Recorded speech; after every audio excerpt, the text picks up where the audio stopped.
இந்த வீடியோவை பாருங்கள். உங்கள் வீட்டில் கொய்யா மரம் வளர்க்கணும்னு ஆசையாக இருக்குது அப்படின்னா நான் சொல்கிற பொருள்லாம் எடுத்து வச்சுக்கோங்க. சரிங்களா?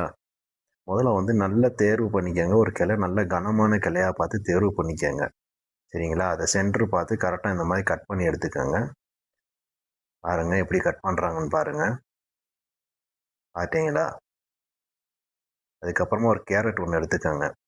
கேரட்டை எடுத்து 2 சைடும் கீழேயும் மேலேயும் கட் பண்ணிக்கோங்க. அதுக்கப்புறமா சென்ட்ரு பார்த்து கட் பண்ணுங்கள். கட் பண்ணிட்டீங்களா? பாருங்கள். கட் பண்ணிட்டு 2யுமே ஜாயின் பண்ணிக்கோங்க. அந்த கேரட்டை ஒரு பல் குத்துற குச்சியை எடுத்து அதை சொருகிக்கோங்க. அதுக்கப்புறமா 250 மில்லி ஒரு பிளாஸ்டிக் கப்பு ஒன்று எடுத்துக்கோங்க. பார்த்துட்டிங்களா? அதை பார்த்து கரெக்டாக சென்ட்ரு பார்த்து வெட்டிக்கோங்க. அதுக்கப்புறமா அந்த கேரட்டுக்கு நடுவில் அந்த பிளாஸ்டிக் கப்பை கொண்டு போய் ஜாயின் பண்ணிடுங்க. பண்ணதுக்கப்புறமா ஒரு கருப்பு கலர் மின்சாரம் ஓட்டுற டேப் ஒன்று எடுத்துக்கோங்க.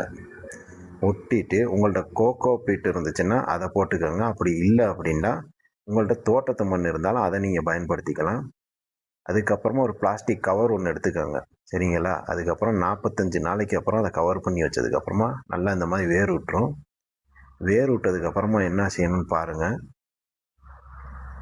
நல்லா பார்த்துக்கோங்க. சரிங்களா? திரும்பவும் அதை ஒரு கட்டிங் பிளேட் எடுத்து கட் பண்ணி எடுத்துருங்க. அந்த கரெக்டாக அந்த வேர் உள்ள பகுதியை மட்டும் கரெக்டாக கட் பண்ணி எடுத்ததுக்கப்புறமா உங்களோட பூந்தொட்டியில் கொண்டு போய் வைங்க. உங்களுக்கு மரம் பெருசாகவும் வளராது, ரொம்ப இதாக இருக்காது. உங்களுக்கு கைக்கு எட்டுற தூரத்துலேயே உங்களுக்கு கொய்யாப்பழம் சாப்பிட்லாம்.